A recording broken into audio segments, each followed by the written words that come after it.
আড্ডা স্ট্যান্ডে পেটুক platter try করতে চলে আসলাম। চুয়াডাঙ্গাতে প্রথম এরকম একটা প্ল্যাটার তারাই সার্ভ করছে, তাই আমি আর দেরি না করে চলে গেলাম তাদের প্ল্যাটারটা টেস্ট করতে। পেটুক প্ল্যাটার ছাড়াও আপনারা এখানে অনেক ধরনের কম্বো আইটেম পেয়ে যাচ্ছেন এবং বিভিন্ন ধরনের সিঙ্গেল আইটেমও পেয়ে যাবেন। খাবারটা দিতে বেশ টাইম লেগে গিয়েছিল, তাই আমি একটু ভিডিও ক্লিপ নিচ্ছিলাম। তারপরে আমার খাবারটা চলে আসলো, এই সেই পেটুক প্ল্যাটার। তাদের একটা অফার ছিল যে একা এটা শেষ করতে পারলে তাদের তরফ থেকে একটা গিফট থাকবে, বাট আমার পক্ষে একা এটা শেষ করা সম্ভব না, কারণ এখানে হিউজ পরিমাণ খাবার ছিল। প্ল্যাটারে পেয়ে যাচ্ছেন 6 ধরনের অ্যাপেটাইজার আইটেম, রাইস এবং ইনক্লুডিং থাকছে তাদের স্পেশাল লেমন মিন্ট। প্ল্যাটারে থাকছে নুডলস, মিট বক্স, নাচোস, বড় সাইজের একটা চিকেন ফ্রাই, সালাদ আর ফ্রাইড রাইস। প্ল্যাটারটা দেখতে এতটাই জোস আর খাবারগুলো এতটাই মজা ছিল সেটা আর কি বলবো। তো আমি ফার্স্টে ট্রাই করছিলাম একা খাওয়ার জন্য, আর এই চাউমিনটা আমি প্রথমে টেস্ট করে নিলাম। এটা এত মজা, আসলে আমার বলার কিছু নাই, কারণ এখানে প্রতিটা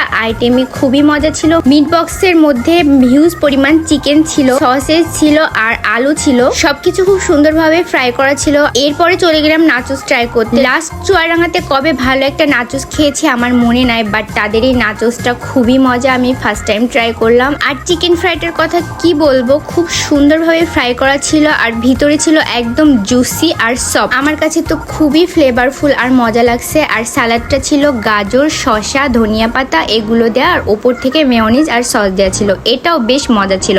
এখন চলে যাচ্ছি লাস্ট অপশন ফ্রাইড রাইসে। আমি ভেবেছিলাম ফ্রাইড রাইসটা মোটামুটি হবে, বাট না, এটাও অনেক মজা ছিল। এগুলো খাওয়ার পরে ফ্রাইড রাইসটা একটু ফ্লেভার কম লাগছিল, তো আমি আপনাদেরকে সাজেস্ট করতে পারি সালাদটা আর মিট বক্স বা চিকেন ফ্রাই এগুলো দিয়ে ফ্রাইড রাইসটা খাবেন, তাহলে আরো বেশি মজা লাগবে। সবগুলো একবার করে টেস্ট করার পরে আমি বুঝে গিয়েছিলাম যে আমার একার পক্ষে এটা শেষ করা সম্ভব না। তারপরে আমরা দুজনা মিলে এটা খেয়েছি, খুবই ভরপেট খেয়ে দুজনারই পেট ভরে গিয়েছিল। যারা খুব বেশি পেটুক আছেন বা খাদক আছেন তারাই এটা একা শেষ করতে পারবেন, বাট যারা মোটামুটি খান তাদের পক্ষে এটা শেষ করা সম্ভব না, কারণ এখানে হিউজ পরিমাণ খাবার দেওয়া থাকে। এখানে হয়তো কম লাগতে পারে, বাট না, এখানে অনেক পরিমাণের খাবার দেওয়া আছে। আর তাদের লেমন মিন্টের কথা কি বলবো, জাস্ট এটা ওয়াও। আমার কাছে তাদের লেমন মিন্টটা খুবই মজা লাগে, আমি বলতে পারি চুয়াডাঙ্গার মধ্যে বেস্ট। আর আমি এটা বলছি যে এটা কোনো পেইড রিভিউ ছিল না, আমি আমার টাকা দিয়ে খেয়ে ওখানে, আর সেটাই আপনাদের সাথে শেয়ার করলাম। প্ল্যাটারটার প্রাইস ছিল 350 টাকা। তো আপনারা যদি দুইজন খেতে চান, এখানে 7টা আইটেম পেয়ে যাচ্ছেন। দুইজন ফ্রেন্ড মিলে যে এটা খুব মজা করে খেতে পারবেন,